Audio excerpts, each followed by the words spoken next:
Egun on guztioi, Adriana Martinez naiz, Aptesetik nator, teknologia sozialean lan egiten dugu, eta benetan atsegina da ikustea, teknologia badela tresna bat, ez helburu bat. Ikustea tresna batela eta konektatzeko eta partekatzeko aukera ematen digula. Aukera ematen digula ezagutza sortzeko, partekatzeko, kasu honetan gizarte zerbitzuen inguruan. Tira, moderatzaile lanak egitea egokitu zait eta esan diate ordu bete dudala. Eta ideia honako hau da. Elkarrizketa baten bitartez egituratzea, jada esan den bezala ez, luxuzko kide hauekin elkarrizketa bat, eta elkarrizketa honetan 2 bloke izango ditugu. Lehenengo blokean, hizpide izango dugu zer nolako harremana duzuen zuek bakoitza bere arlotik gizarte zerbitzuekin. Eta bigarren blokean gustatuko litzaidake gauza zehatz batera joatea, zer balio ekartzen duen tresna honek zuen jardun profesionalerako zehazki.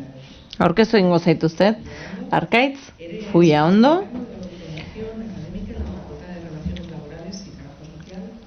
Gizarte Lankintza Fakultatean, errektore ordea zara, Jaime García Moreno, EDE Fundaziotik zatoz, ezagutza koordinatzailea zara, Arantxa Alda, bazara informazio ardurauna, Diario Baskon, Javier Castro Espila, Ikerlari Nagusiak Gizalab Fundazioan, eta Boni Kantero, Gizarte Politiketako arduraduna Gasteizko Udalean. Eskerrik asko por este ratito. Eta eskerrik asko tartetxo hau eskaintzagatik solasean aritzeko. Arkaitz, parte honetan eta gizarte zerbitzua beste arlo batzuekin lotzeari buruz zer esan dezakezu? Zuk ikerketan jarduten duzu, urtea daramatzazu horretan, eta aztertu egiten dituzu, arlo sozialarekin lotutako hainbat eremu.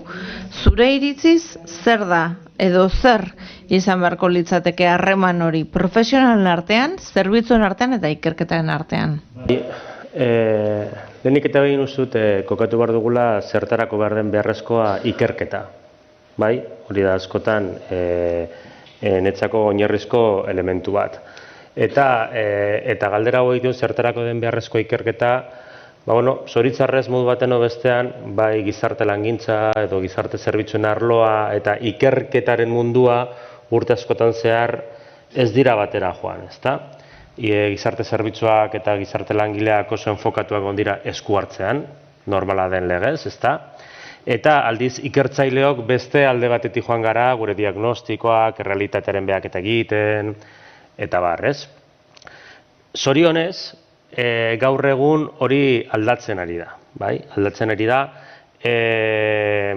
gero informazio gehiago daukagulako, teknologiak asko lagundu egin digulako, ikerketaren beharra gizarte zerbitzuen arloan ikusi egin delako, errealitate sozialak eta behar sozialak asko eraldatzen ari direlako oso denbora gutxian, eta baita ere, esku hartzeko, planifikatzeko eta ebaluaketak egiteko molde eta sistema berriak behar ditugulako, ez? Gure mundua ez da orain dela 20 urtetako mundua, ez da agian 3 orain dela 3 urtetako mundua ere, ez? Eta aldaketa guzti horien aurrean erresilientzia beharrezkoa da. Horretarako ikerketa behar dugu. Ikerketa zertarako? Ikerketa ezagutza sortzeko, baina ezagutzaren sormen hori edo sorkuntza hori ez da modu kaotiko batean garatu behar, ez? Funtzio ezberdinak daude. Berez, 2 motatako ikerketak ditugu oinarrian, ez? Oinarrizko ikerketa deitzen dena, ezagutza sortzea duela helburu nagusi, hau da, ezagutzen ez dugun zerbaiten inguruan ikertu, eta ezagutzen ez genuen hori ezagutu, eta gero ikerketa aplikatua.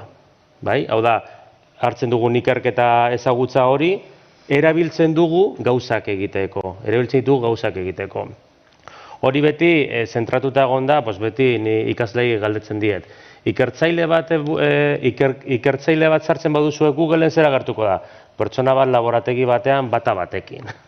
Ez? Ez zaizu agertuko pertsona bat inkesta bat egiten gizarte zerbitzuetan, ez? Baina aldiz, gu gero eta ikerketa gehiago egiten ditugu gizarte zerbitzuen arloan, ondo detektatzeko zer gertatzen ari den, nola ulertu behar ditugun behar sozial berriak, eta baita ere, ikertzeko ze motatako eskuhartzeak egin behar dituzten gizarte langileak, zelan planifikatu egin behar da, ikerketa egiten dugu behar sozialei buruz, baina ikerketa egiten dugu baita ere gizarte langintzari buruz, metodoak, protokoloak, metodologiak, teknikak eta barrez. Orduan daukagu oinarrizko ikerketa eta ikerketa aplikatua. Eta netzako hemen dago gakoa. Ikerketa nork egiten du? Hau da, beti gu badaukagu dilema bat, ez? Gizarte langileek ez dute ikerketarik egiten, eta gizarte langileek ikerketa egin behar dute. Segun, gizarte langileek esku hartzea egin behar dute, hori da beraien funtzioa gizarte zerbitzuetan, pertsonen behar izanak bete egin behar dituzte politika publiko desberdin bitartez. Nork egin behar du ikerketa, nork egiten du ikerketa? Mundu akademikoa, nire kasuan, unibertsitate batean nago, baina baita ere aholkulari sozialak, ez? Bai, hemen uste dut, adibide argia daukagula, adibide oso argi bat daukagu, ez? Normalean mundu akademikoak egiten dugu oinarrizko ikerketa, eta aholkulariek ikerketa aplikatu egiten dute, hau da, gu sortzen dugun hori, hurrengo hitz gakoa, transferentzia. Bai? Hau da, transferentzia da gakoa, eta transferentzia da ikerketa mundua eta gizarte zerbitzuen langileen, arduradunen eta politikarien mundua lotzen duen elementua. Transferentzia hori ez baldin bada ematen, jarraituko dugu orain arte bezala, edo lehen egiten zen bezala. Gu alde batetik gure lanak egiten, gure artikuluak idazten, gure ikerketa eta gure tesi doktoralak egiten, eta bestalde batetik gizarte zerbitzuetan dagoen jendea. Orduan, zein izan behar du netzako erlazioa? Ikertzaileok ezagutza daukagu, ikasi egiten dugu, ikustengoa zer gertatzen ari den metodologiak ditugu eta realitateak diagnostikatzeko eta ezagutzeko bitartekoak ditugu. Gizarte langileak eta gizarte zerbitzuetan lanean dauden pertsona ezberdinak lan egiten dute errealitate horiekin. Eta transferentzia honen bitartez, elkar truke eta elkar lan bat egon behar du. Gizarte zerbitzuetan dagoen jendeak ezagutu egin behar du eta modu batean edo bestean kontziente izan behar du zertarako balio duen ikerketak. Eta ikerketa proiektuetan parte hartu behar du, baina ez ikertzaile bat bezala, baizik eta informazioa ematen, datuak ematen, eta baita ere ikusten eskatzen ikertzaileari, ni hau behar dut. Zelan konpondu dezakegu arazo hau. Transferentzia netzako dagakoa. Eskerrik asko. Pues quizá lo vamos a ligar con la pregunta.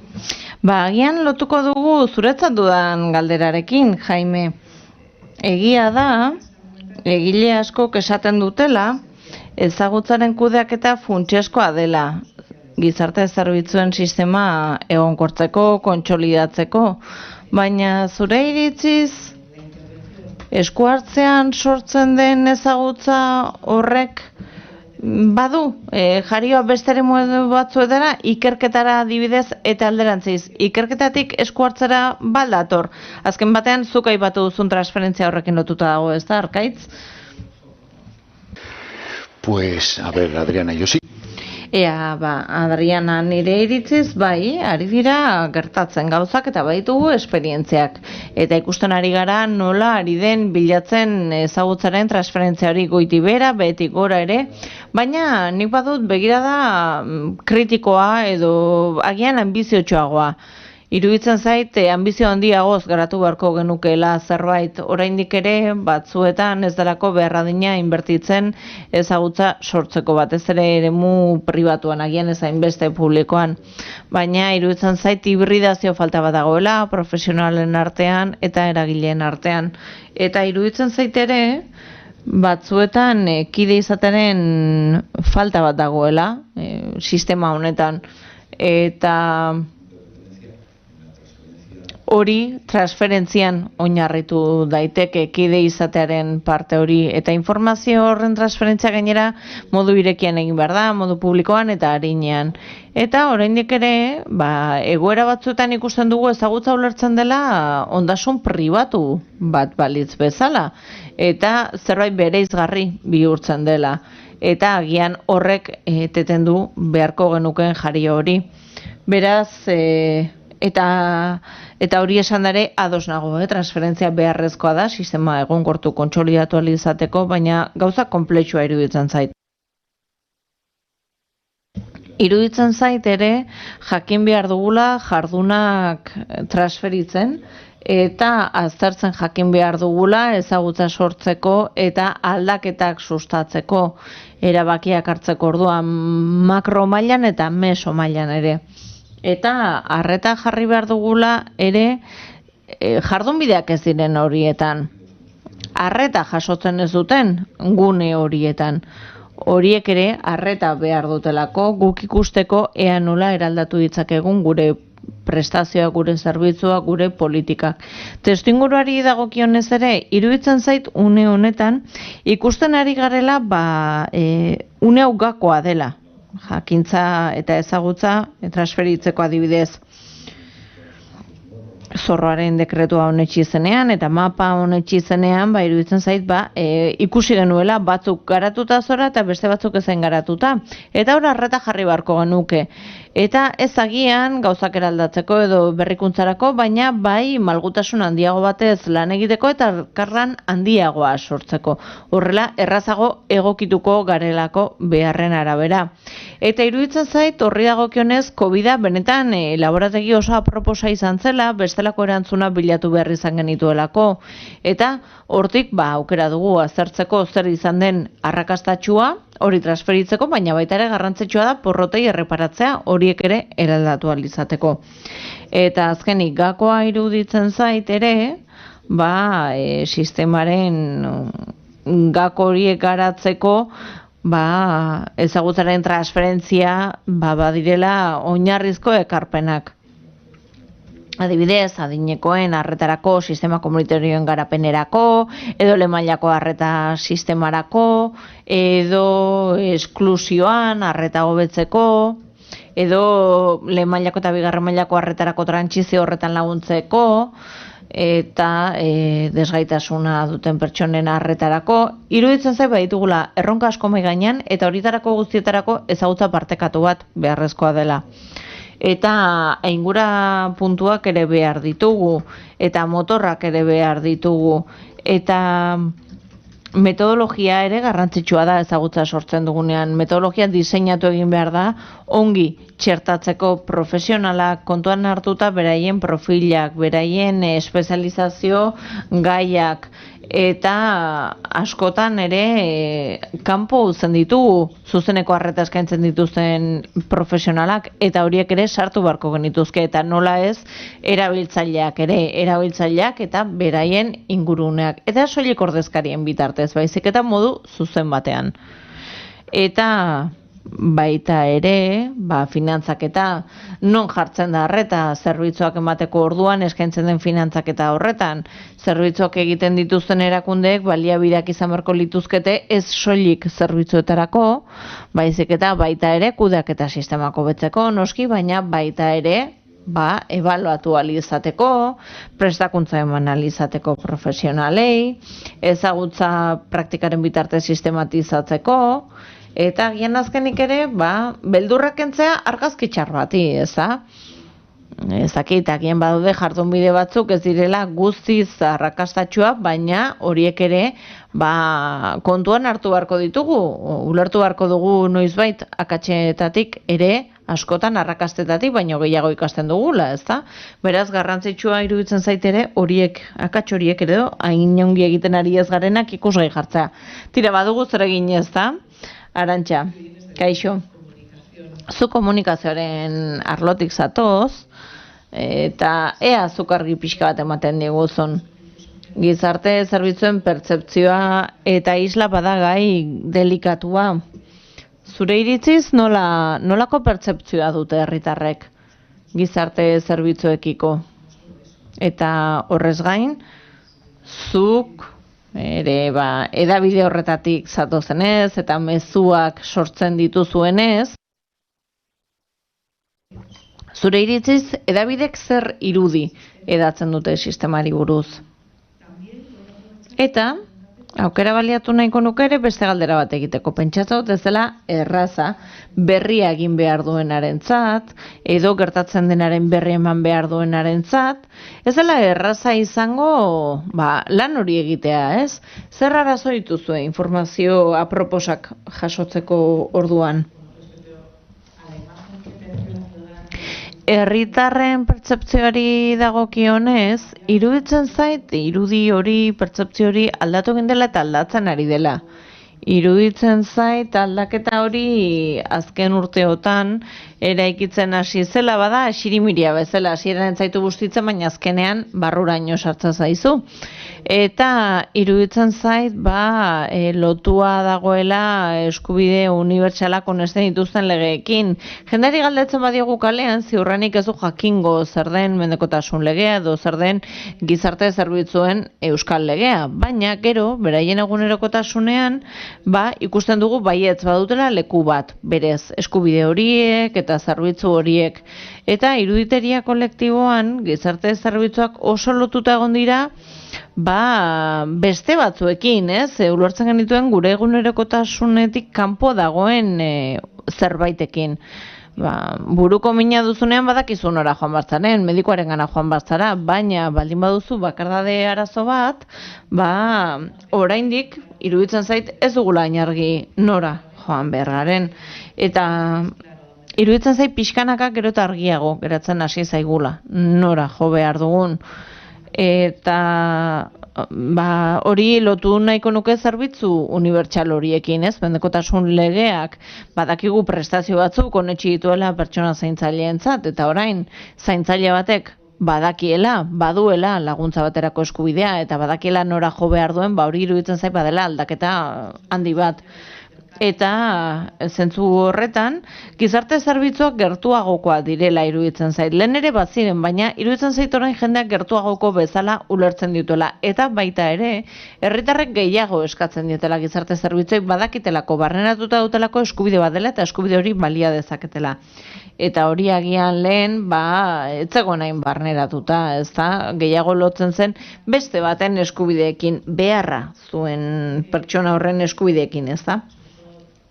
Eta horri iruditzen zait pandemiak ere eragin handia izan duela, ez soilik pandemiak, baina pandemiak ere eragina izan du, eta iruditzen zait gizarteak oro har barneratu egin duela badituela beharrak. Eta hori barneratu dugu batzuk modu erraz batean eta beste batzuk modu gogor batean. Sartzeak ere hor eragina du. Eta iruditzen zait oro har herritarrek beraien eskakizun maila igo dutela eta hori ona da.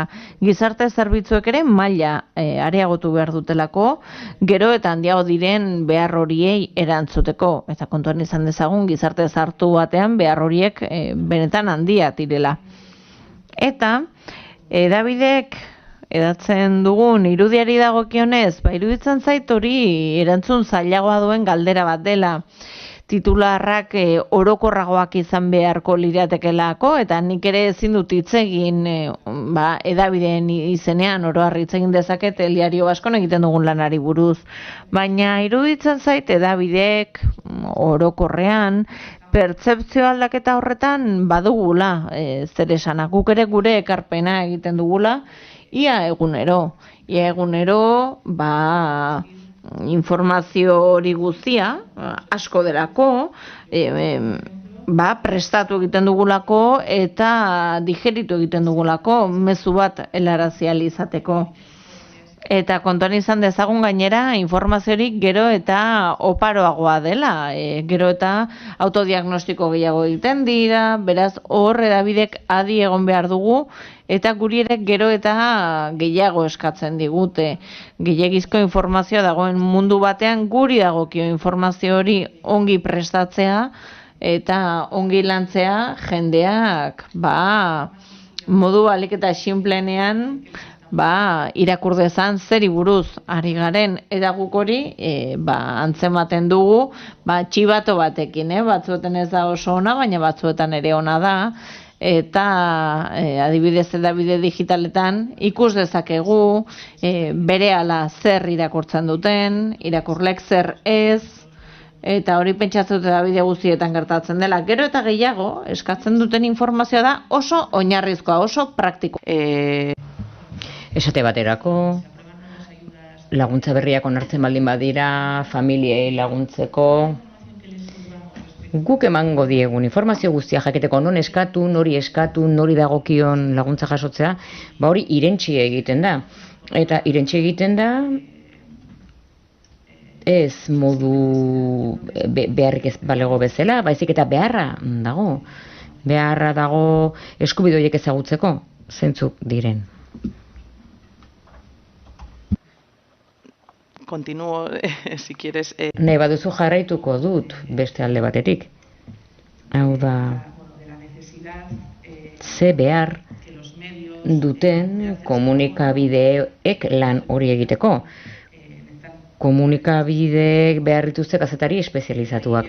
Eta hor, hain zuzen ere izan ditzakegu zailtasun handienak, ze badira komunikabide batzuk mantendu egiten dugunak apustu hori kazetaritza espezializatu baten alde, eta beste batzuek berriz begibistan dagoenez bezala, dagoen konkurrentziaren ondorioz, eta ze zailtasun dituen ogibideak oroar, ezin dute luxu hori komatxo artean izan, hau da kazetari espezializatuak izan, eta hori funtsezkoa da adibidez, transmititu nahi dugunean, ze lan egiten dugu gizarte zerbitzu sozial batetik, sektore jakin batean.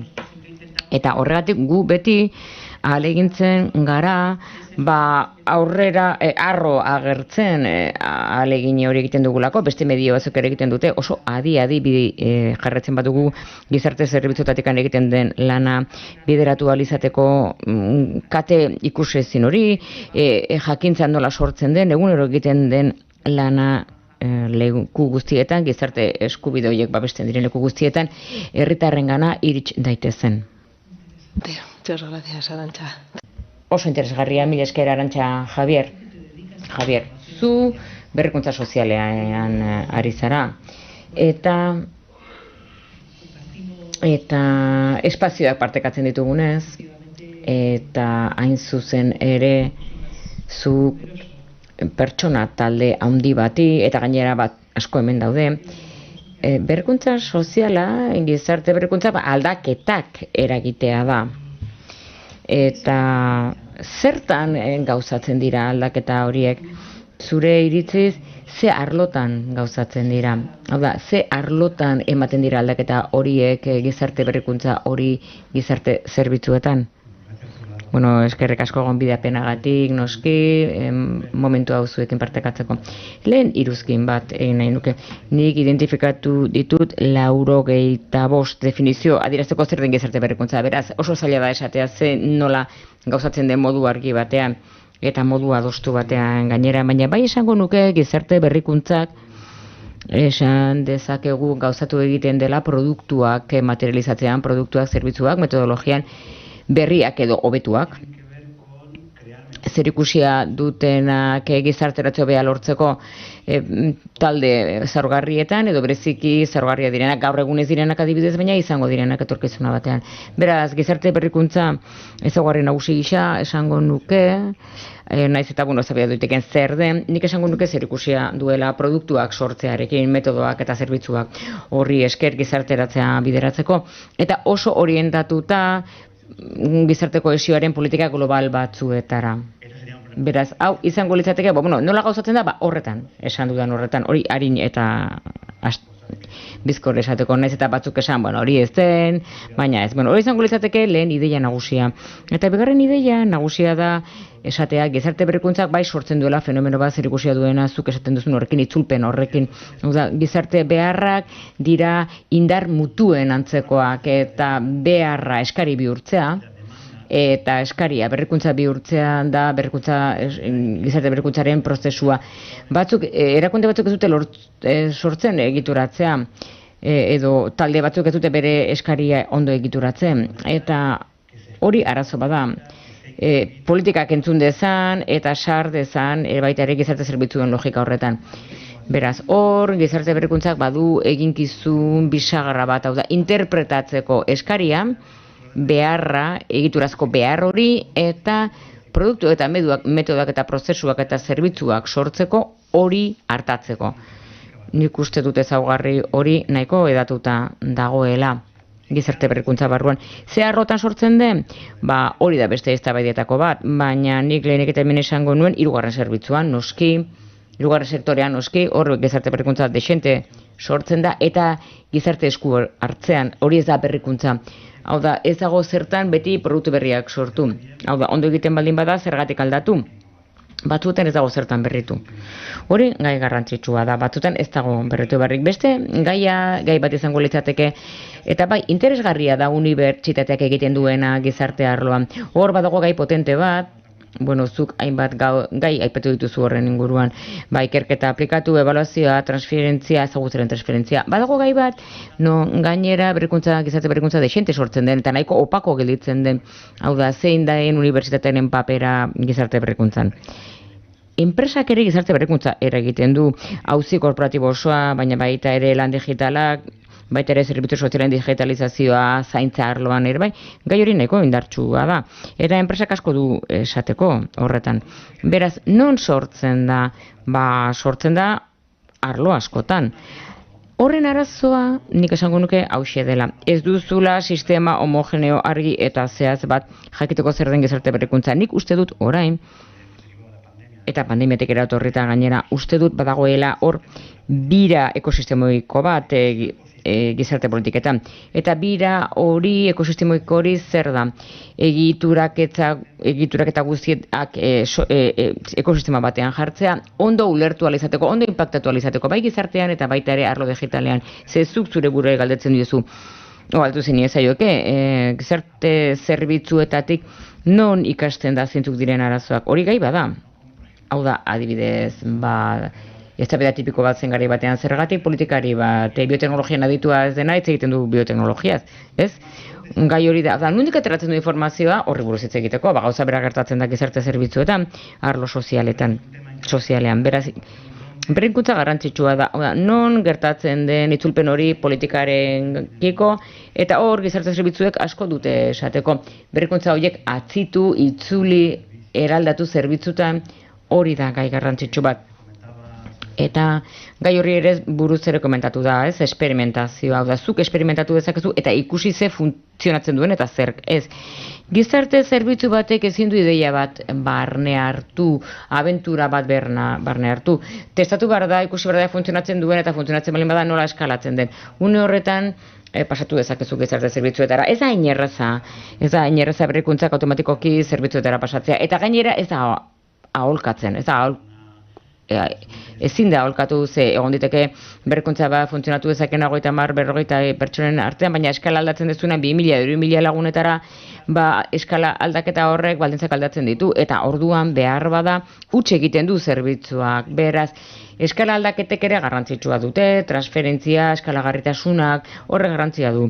Beraz, nik uste dut hor bai dagoela gai nahiko lan egiteko, hau da, eta zerikusia du esperimentazioarekin, ebaluazioarekin, eskalatzearekin, berrikuntza horiek gero asimilatu ahal izateko gizarte zerbitzuen aldetik. Beraz, badaude berrikuntzak noski, baina prozesu astiroago bat dute, hau da, zurgatu egin behar da zerbitzu publikoetatik prozesu berritzaile hauek lehendabizi bestalde batetik uste dut, egia dela, kidek esan dutenaren antzera, badagoela, endogamia gai bat ere. Unibertsitateak ikertzen du unibertsitatearentzat, publikatzen dutenean da beste unibertsitate batzuentzat.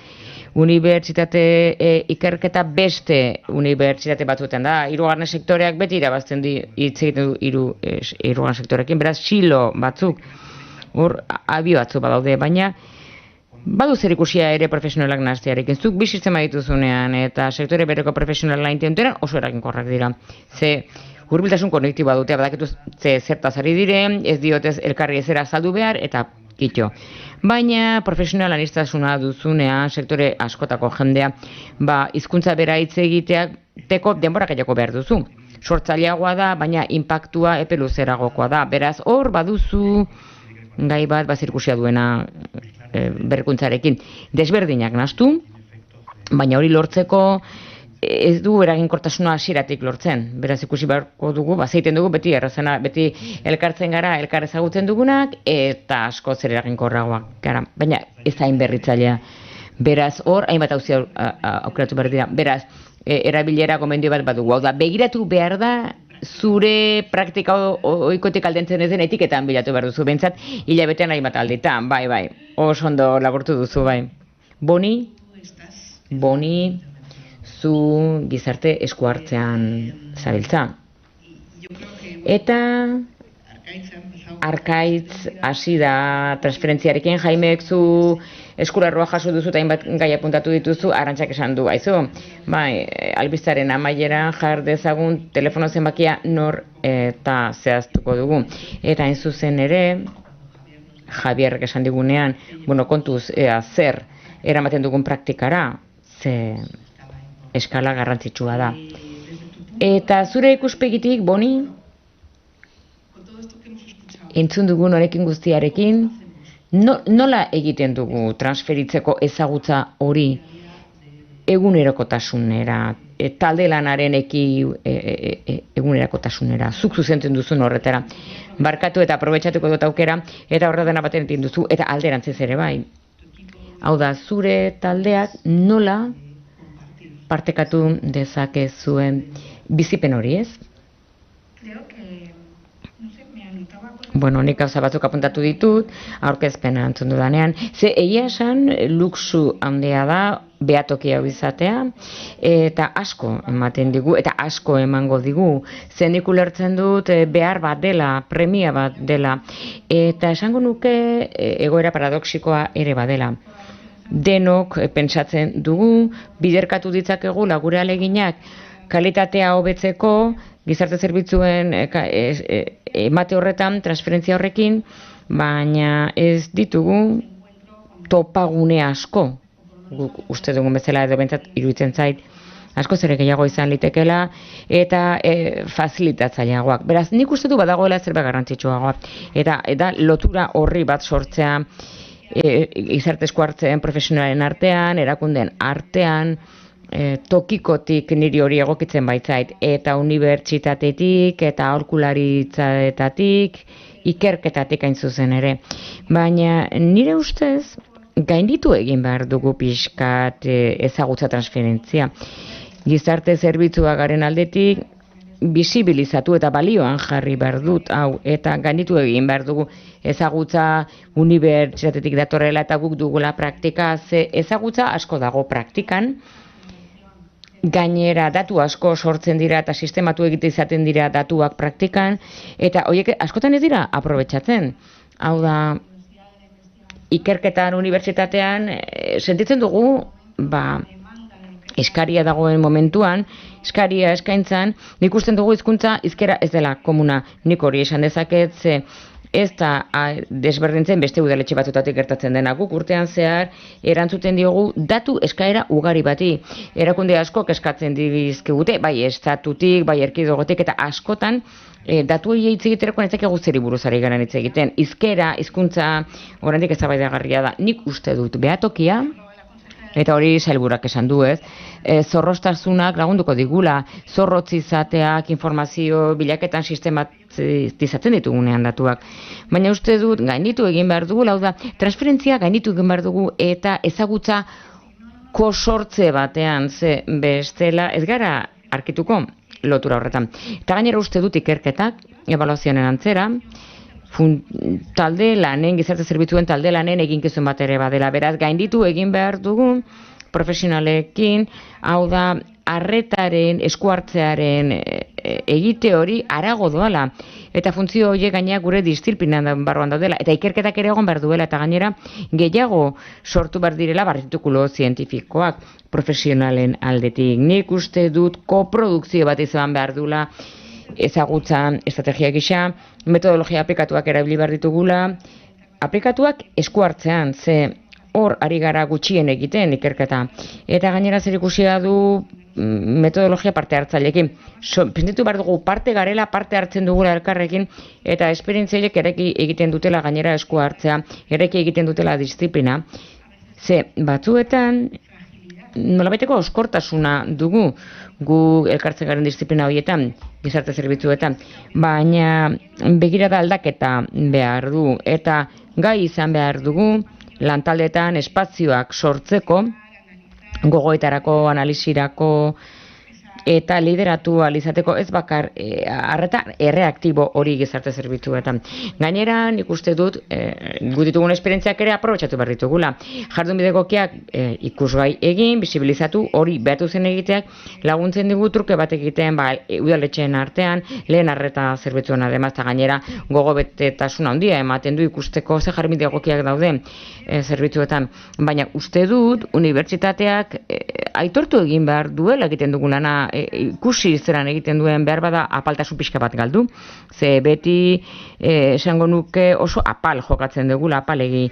Eta izan ditugu esperientziak lan sozialeko fakultatearekin, IAPD-ekin ere baitera, ekintzeta parte hartzean, eta gainera gainbegiratze metodologia bat ere izan dugu, hobekuntza begiratzeko lehen arretan, arrakasta handia izan duena, eta gogobete gaituena, profesionalei, eta urte oso batean zehar ezagutza sortu dutenak, eta ondorioak sortu dituztenak, eta lan asko utzi dizkigutenak erantzulei, politikariei eta teknikariei, eta gainera lagundu egingo digutenak ondorioei profesionalen zaintzan, ze profesionalak hor parte hartzaile sentitu dira ikerketa horretan. Parte hartzean eta gainera gainbegiratze metodologia batekin eskatu egiten genuena.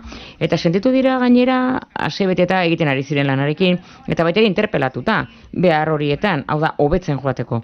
Beraz, uste dut, askoz ere interpelatuagoak sentitzen garela, eta askoz ere hurbilagoak ebaluazioak eta ikerketak zerikusia duenean eskuartze sozialaren praktika horrekin, ze hor eguneroko lanean sortzen baita. Ikusten dugun noski ze behar dagoen datuen ikerketan eta sistematizazioan eta datu asko jasotzen ditugu. Ea egunen batean behatokiak ere laguntzen digun horri egiten, hau da informazio sistema potente bat sortzen, ze segurenez horrek sendotasun gehiago emango dio gizarte zerbitzuen sistemari. Ni oraindik pesimistagoa naiz irudiari dagokionez, gizarte zerbitzuen irudiari dagokionez, nik uste du gure irudia ez dela ona, ez dela egokia, ez dela guk transmititu nahi duguna, eta ez garela berbada iristen, ez? Komunikabideetara behar bezala askotan espezializazioa ere falta zaigu, hainbat espaziotan. Eta, beraz, irabazi egin behar dugu zorroztasunean, ebaluazioan, ikerketan, eta gainera egiten dugun horren oinarritzean, zergatik egiten duguna, eta zer utzi behar diogun egiteari, zer bultzatu behar dugun, eta horrek agian konfiantza lortzen lagunduko digu herritarretan, hori behar dugu, aitortu behar dugu, badirela gaur egun pertsona asko gure hirietan, ez direnak gizarte zerbitzuetara joaten, ez dutelako sentitzen gizarte zerbitzuak lagunduko dienik. Beraz, nik uste dut irudi hori hobetu egingo litzateke begirada aldatuz, baina egia da horretarako giza baliabideak behar direla eta baliabide ekonomikoak behar direla eta batzuetan alin gehiago egin dezakegu eta beste batzuetan iristen da momentu bat, pandemia momentu batean badanak dardar batean jartzen gaituela, baina boteratu egin behar dugu aldundu. Nik pozten naiz, behatu zen eskuartze sozialaren etika hor dagoela txertatuta, ze uste dut elementu garrantzitsua dela. Hau da, etika batzordeetan parte hartzen baitut, eta horrek ere eman egiten baitu ezagutza, gomendiok egiten ditu, gainera bikaintasunaren bila ere jarduten du. Eta begiradori izatea eta txertatzea gainera auzi teknikoa ikerketan eta datu bilketa eta baita ere ze ekarpen egiten dugu, nik uste dut hori ere oso garrantzitsua dela. Erronka horiek, metodologia parte hartzaile horiek, profesionalen parte hartzeaz gainera, baina lehen unetik, hau da, diseinatzen ari garenean ikerketa jakin bat, zeinean, ez dakit, partekatu dezakegun edo erantzun egingo diena hainbat beharri esku hartzean eta baita ere unibertsitatearen beharretan eta lan egiten dugun konsultorekin.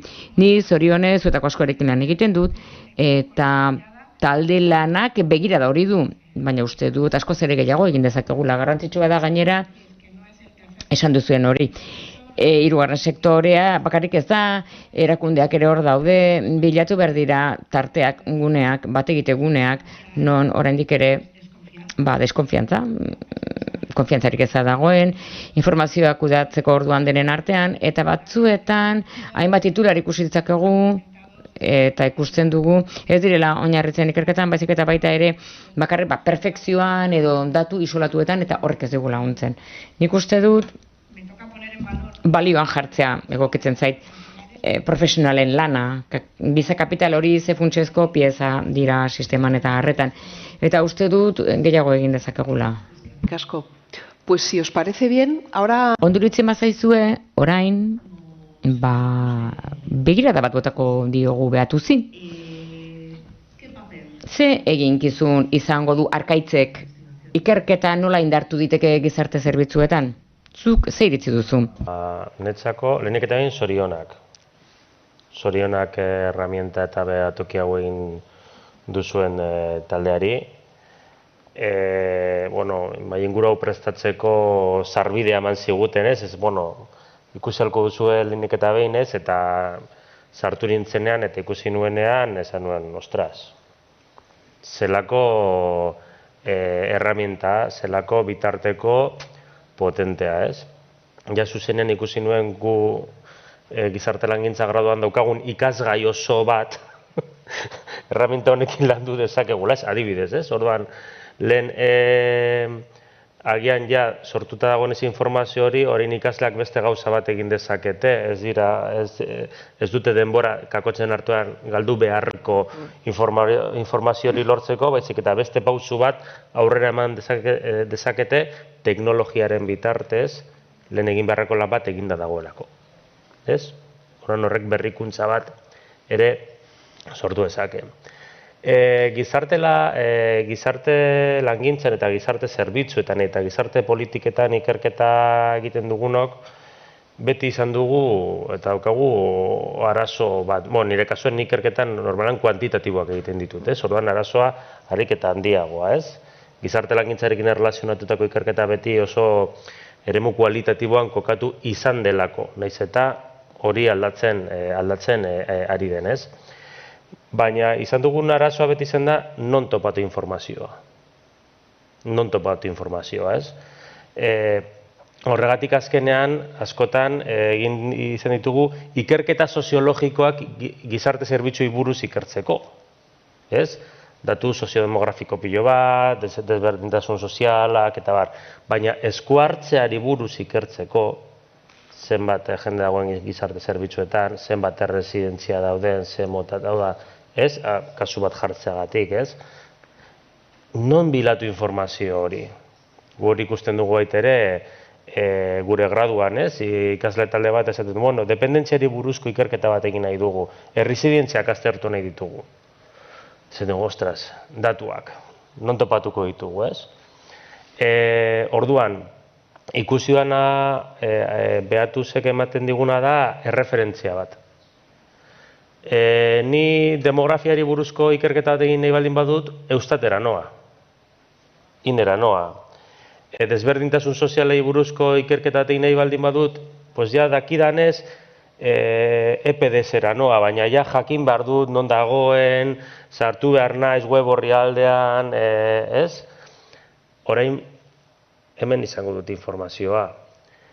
Baina gainera, erlazionatu halko ditut dimentsio desberdinak. Hau da, dependentziari buruzko datuak bilatzeko ez naiz joan beharko toki batera, demografia zahartze prozesu aztertzeko datuak ez naiz joan beharko beste iturri batera, ez naiz joan beharko beste iturri batera, nahastu eta erlazionatu ahalko ditut errealitate sozialak, politika sozialak, esku hartzeak, praktika onak izango ditut edo praktika berritzaileak izango ditut web orrialde horretan, horren inguruan egin diren beste ikerketa batzuk kontsultatu ahalko ditut, dena web orrialde horretatik atera gabe. Horrek ematen dizuna da denbora pilo bat aurrezten duzu, bilaketak egiten. Eta aurrezten duzun denbora hori beste gauza batzuk pentsatzeko denbora ematen dizute. Hori da gakoa. Zetik azkenean, gu beti izaten dugu unibertsitatean, ikerketa bat da, ikerketa hori egin baldin badaiteke, bestela ideia bat da, oso ideia polita. Baina zu 3 hilabete dituzu lana egiteko, eta 3 hilabete dituzu. Orduan, denbora aurreztea teknologiak ematen digun gako nagusienetariko bada, lehen egiteko beste gauzatxu bergentuen denbora aurreztu egiten dugula. Eta horretaz aparte, uste dut, eta komentatu diren beste gauza batzuekin erlazionatuta, bizibilitatea ematen diola gizarte zerbitzuen ikerketari eta gizarte zerbitzuen errealitateari. Eta bakarrik, Bonirik esan duenaren harira gauza bat, ez? Transferentziaren kontua eta kokreazioa edo involukrazio hori. Ez que transferentzia bidirekzional izan behar du. Gu akademiatik ez gara arroganteak izan behar, esan ez gu garela unibertsitatea. Asko dago horretaz oraindik zoritzarrez, baina transferentzia hori bidirekzionala izan behar du. Gu metodologiai buruz ikertzen dugu eta bar, ez? Baina nor dago praktikan.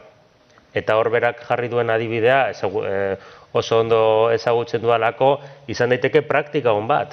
Zelan egin daitekeen ikerketa bat, eta nola unibertsitatearen mundua eta profesionalen eta eskuartzen mundua hibridatu egiten diren, elkarlotu egiten diren hori egiteko. Gakoa zein izan da baitere, Boni gure fakultateko irakasle izan zen.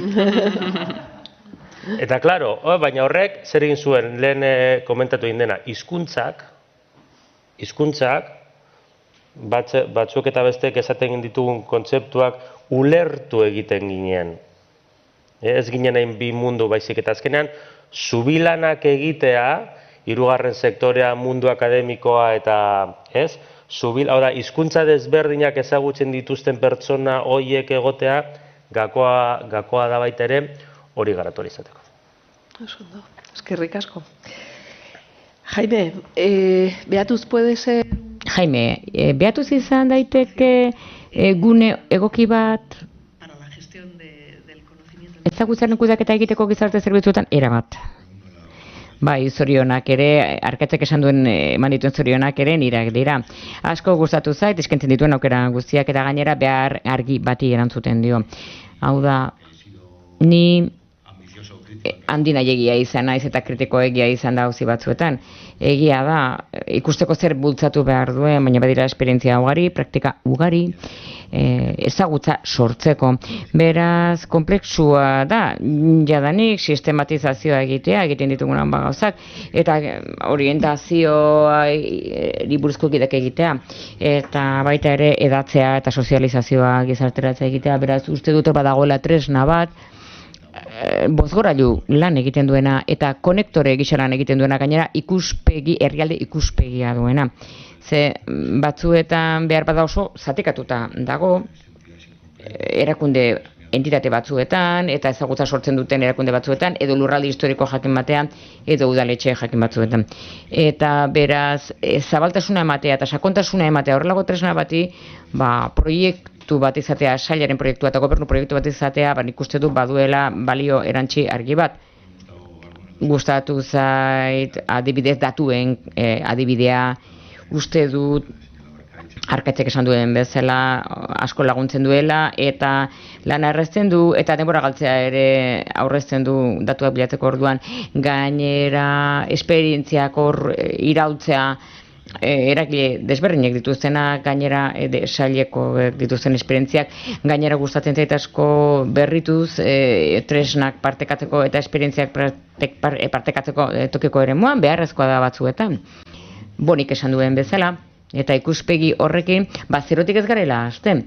Hau da, proiektu bat egin nahi dugunean, eta gogoetak egin nahi ditugunean, beharrei erantzuteko, ez dugu zertan gurpila esmatzen ibili behar beti, eta fokoak da behaketan ikustea ze gertatzen den, zer egiten ari diren beste, eta hortik egin analisi bat, transferentzia analisi bat, zerbitzuen artean, baina baita ere, arlo eta kontingentzia desberdinen artean, lurralden artean, iruditzen zait, begirada hori, dela, ez bakarrik eraginkorra, baita ere eragingarria emaitzei begira. Gusta mucho también del proyecto.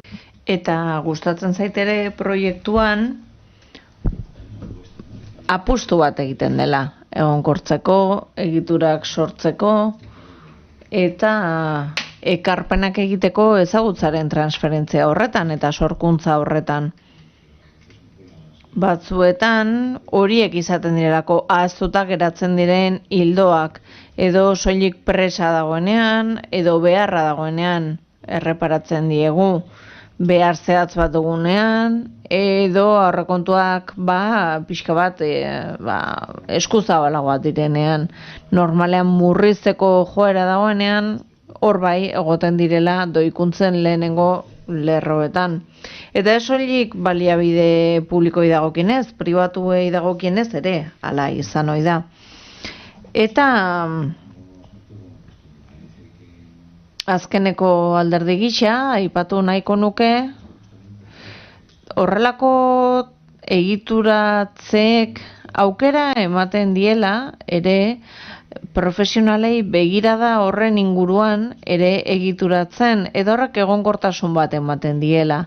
Ez direla egongo eskariaren mende, eta horrek pixka bat lagundu egiten duela. Lagundu egiten duela ere, alor honetan jardun nahi duenari, gonbidapen bat egiten, ez da? Dela ikertzeko, dela eskuartze profil klasiko baterako, dela kudeatzeko, eta ikusten badugu, sistema heldua dela, ez soilik esku hartzei dagokienez, edo erantzuna emateko orduari dagokionez, baizik eta gauzak modu sistematiko batean egiteari dagokionez, antolatu batean egiteari dagokionez, iruditzen zait, erakargarriago izango dela. Arantxa, behatuz baliagarri izan daiteke, beto komunikatzeko, izan lantzari gabe, eta izan ere, aipatu danean, da bideok pixkat bideak garbitu egin behar ditugula, noski, honek lagundu egingo digu, denbora ez galtzen, ez? Duk esan duzun bezala, beti saiatzen gara denbora aurrezten, denbora ez galtzen, baina gustatuko litzaidake ere islatzea, gizarte zerbitzu ez ari garenean, komunikatzeko zailtasun ez ari garenean, agian sektorearen barruan normaltasunez ulertzen dela, baina ez komunidagokionez banaketa bat dago administrazioen artean, eta horregatik informazioa aurkitzea, guretzat zailagoa da. Nahi badugu adibidez, familia politiken berri eman, hori asko gustatzen zaialako. Ari gara hitz egiten Eusko Jaurlaritzaz, baina baita ere Aldundiaz, laguntza fiskalez, eta horrek lagundu egiten dizu tiraderetan bilatzen, eta atari honetan dena izango dugunez, noski guretzat ere errazagoa da, ez da, bilaketa horiek egitea. Bazauden, lehen ere beste webgune batzuk guk erabiltzen genituena, beste edabide batzuk ere egunero erabiltzen zituztenak, ziurrenik datuen analisia egiten dutenek, ikusiko dute ero moduan ibiltzen garela, bilatu eta bilatu egune horietan. Baina, iruditzen zait, baietz behatokiak eta web atari honek lagundu egingo digula. Eta gure hogei bidea dela eta gure eginkizuna dela eta iruditzen zait ezin dugula konformatu. Ezin dugula konformatu argitaratzen den horrekin, argitaratzen diren txostenekin, datuekin. Guri gustatzen zaigolako kontatzea ikusten dena, baina batez ere ikusten ez dena. Eta hori noizbait esan izan dut, badago paralelismo bat, eta bada zerbitzu sozialekin ikusten dugun zerbait ere, erreparatzen diete ikusten den horri, baina baita ere ikusten ez den horri, ez? Etxeetan zer gertatzen den, erakundeetara, zerbitzuetara iristen ez diren horiekin, eta hor iruditzen zait, berriro gure egunerokotasunean egin beharreko ariketa bat izango dela. Primeran daude horrelako informazio bideak, baina jarraitu behar dugu galdetzen, jarraitu behar dugu dena galdetzen, gauza asko agian ez direlako egongo, oraindik eta txostena ikusten baduzu ere jarraitu galdetzen. Eta hori da, beti egiten dugun aldarrikapen bat, ez? Kazetaritza espezializatua informazio horren guztian, discernimendu bat izateko. Javier, zertarako balioko du Beatuzek gizarte zerbitzuen berrikuntzan? Tira, nire ikuspegitik hitz egingo dut, Nola berritu ezakezu gizarte zerbitzuan? Hiru iturri dituzu, hiru iturri nagusi. Batetik evidentzia. Evidentzia ikerketatik sortzen da, modu experimental edo kuasi experimental batetik sortzen da. Hori ikusten dugu unibertsitatean eta barren egiten dela, eta horrek evidentzia sortzen du. Bigarrenik esperientzia behar dugu erabiltzailearena, gizarte zerbitzuetako ataletako profesionalena, teknikariena, oso ongi ezagutzen dutelako nola funtzionatzen duen sistemak, eta horrek eraldaketarako bide eman dezake. Eta baita ere joerak eta etorkizuneko diseinuak egin ahal izatea. Zuk hori baldin baduzu, aurrea hartu diezaiokezu bihar gertatuko denari edo gerta daitekenari, eta hortik dator berrikuntza ere. Eta plataformanek hori guztia eskaintzen du, evidentzia duzu, ikerketari dagokionez, proiektuak, datuak, bertan dituzu, joeren analiziak, hau da etorkizunak ere baituzu, jardunbide egokia dituzu, berrikuntza, badaukazu, evidentzia sortzeko, baina baita ere, erabiltzaileak, profesionalak aintzat hartuz, egin dezakezu. Eta horrek ere aldatu egiten du, aldaketa bat dakar. Puntua delako nola egokitzen zaren erabiltzaileen arabera, nola egokitzen duzu zerbitzua erabiltzaile horrentzat. Hor ere jaso beharko duzu esperientzia vital hori, bizitzako hori, ez da, Arantxak esan duenarekin lotuta. Batzuetan egia da, hobeto dela datua kontatu beharrean historio on bat kontatzea. Zu jendeari jartzaizkiozu 40 datu eta tira jendea begiratuko ditu, baina agian ez die jaramonik egingo, baina ez du kontatzen baduzu historio bat, neskato baten adibidez, horre komunikazio indar handiagoa izan dezake. Eta plataforman adibidez, badituzu txostenak eta badituzu ere bestelako irizpidea betetzen dituen materiala, ez da?